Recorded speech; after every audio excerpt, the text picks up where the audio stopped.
When JDS Labs sent me the Element III MK2 for my honest review, they didn't know I was an owner of the Element 1. So they thought this was going to be a straightforward review, not a comparison review. And worse for them, the Element 1 was a damn good product. I purposely did not get the Element 2 because I didn't see the value proposition in upgrading. And while I did upgrade from the Element 1 to the much more expensive RME ADI 2FS, I kept the Element 1 around for use on a secondary desktop. So I'm intimately familiar with the interface and sound quality of the Element 1. Did JDS Labs improve the Element series enough to warrant an upgrade? Or were the changes made for the sake of progress and profit alone?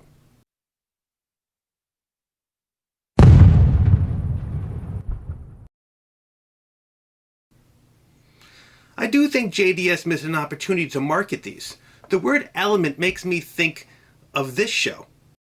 Water, earth, fire, air. And you're wondering, the MK2 moniker refers to the knob feel. That's what MK2 refers to, which is different from the original knob feel of the Element 3. If JDS Labs really wanted to refer to a new, stable, no wobble, luxurious feel of the new knob, MK2 isn't the answer. Now the Element 3 Ice Edition. Now that's a name. And it's easy to say. The knob is as smooth as ice. Why companies don't consult and collaborate with me is one of the greatest mysteries of this world. Ice is such a better name, and that's what I'm going to call it for the rest of this video. On my Element 1, I use the option for free laser engraving, which I strongly recommend you do as well if you order any product from JDS Labs. I'm going to send JDS Labs the scientific audiophile logo so you can order it without the hassle of uploading the design. You're welcome.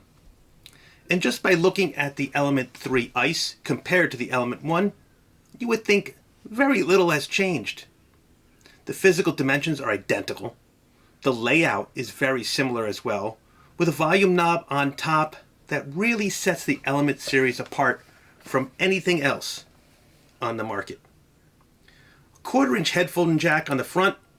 On the back, we still have USB input, RCA out. The RCA in has been replaced by an optical input. Gain selector has been replaced by a switch for headphone output to RCA output. And we still have the same power button and a 16-volt power adapter input. On the top, we have this cool LED information display. Overall, just giving this a quick once-over, you wouldn't think too much has changed, but a ton has changed. I try really hard on this channel not to be a marketing mouthpiece for companies that talk about their new patented marketing bullshit, but JDS Labs is one of those companies clearly driven by engineering. But the knob on the Ice Edition, oh my God, the knob. Yes, it's super smooth to rotate, but it's the functionality that blows my mind.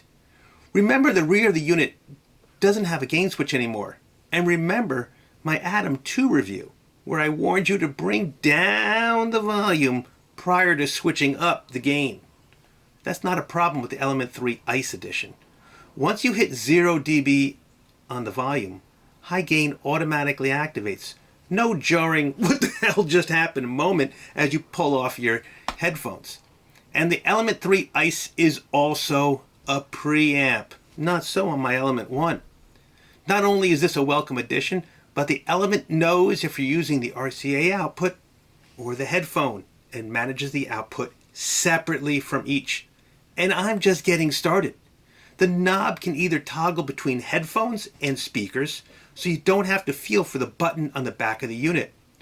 Or you can assign it to toggle between USB and optical inputs. My preference is the prior, as bad things can happen when you blindly stick your finger in the rear of anything. Now my old Element 1 knob simply went for full circle, and it stopped from 0 volume to max volume. That's how it worked. But the new knob just keeps on going, allowing for 0.5 dB increments to increase the volume, a level control that is extremely welcome. And the knob also easily gets you into the unit's settings by just holding it down for 3 seconds.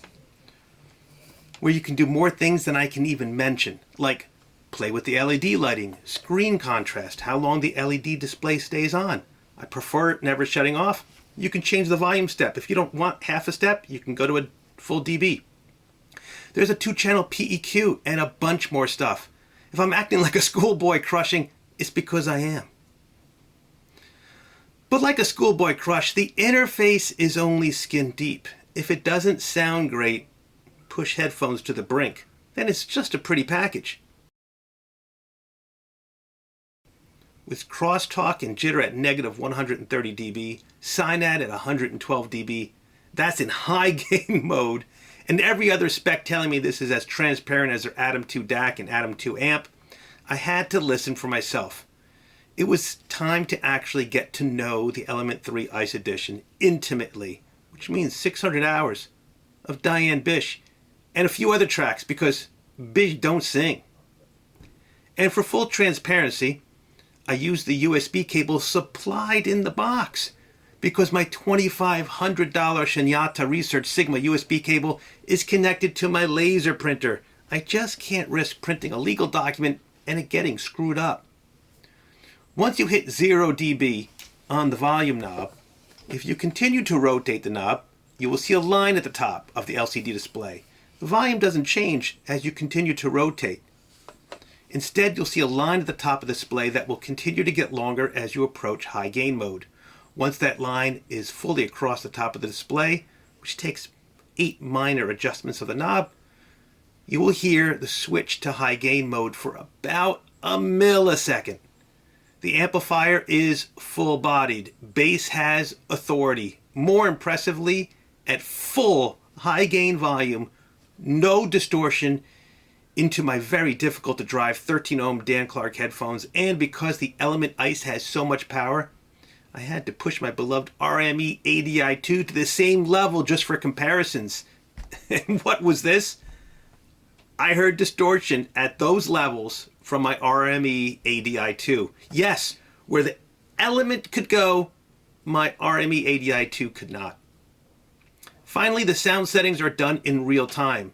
So go ahead and play with the DAC filters. No need to save and listen. Just rotate that knob and the selected filter is immediately applied. Same goes for adjusting the bass and frequency controls. All done in real time. The problem with me is that when you give me more than I expect, I simply want more. Could the knob have some functionality added like a double tap to play and pause music? Could we get a 4.4 millimeter headphone jack or a 3.5 millimeter for REMs? Would Bluetooth be a possibility? But my biggest complaint is the 2-channel PEQ is nice, but I wouldn't call it true PEQ. You can adjust the bass and the treble between negative 30 dB to plus 30 dB, and you can then adjust at what frequency that takes place at, from 40 up to 170 Hertz. But you can't specify if it's a shelf filter, peaking filter, or any other kind of filter. And you also can't specify the Q factor. Yes, it's better than a bass and treble control, but it's not what I would call true PEQ. Treble can be adjusted by the same 30 dB up or down, and between the frequencies of 3 kHz to 14 kHz. We have a product here encroaching on my beloved RME ADI 2. Yes, it has less features, but it costs less than half the price, and its amp is better. So what rating do you give a near reference product at half the price? Nothing less than a 2019 Finca Flichman Dedicado Micro Timor Sanden Silt Malbec. And this is not going to be served with just anything, but a Peruvian Lomo Saltado. And for those of you who have never had a Peruvian Lomo Saltado, it's fantastic. I think the biggest issue anyone is going to have with the Element III Ice Edition is that it has some really stiff competition, specifically JDS Labs' own Atom 2 bundle, which costs $272, a $177 discount over the Element III MK2 Ice Edition. In my review of the Atom 2 combo, it made it clear that JDS Labs had created a fully transparent DAC and amp as good as anything twice its price. And I'm sticking with that. The fact is that JDS Labs has surpassed the ability of a human being to hear anything wrong with their Element and Atom lineups, both using the DAC and the amps. But in my humble opinion, the $449 asking price for the Element III Ice is worth the price of admission, even versus the Atom 2 bundle. Not having to worry about high gain temporarily damaging your ears is a blessing, and it's so well implemented, much better than my beloved RME ADI 2, which will not flip the high gain when cranked in low by kindly showing you a warning message. But the way JDS implemented their high gain mode is much more elegant. And so very elegant.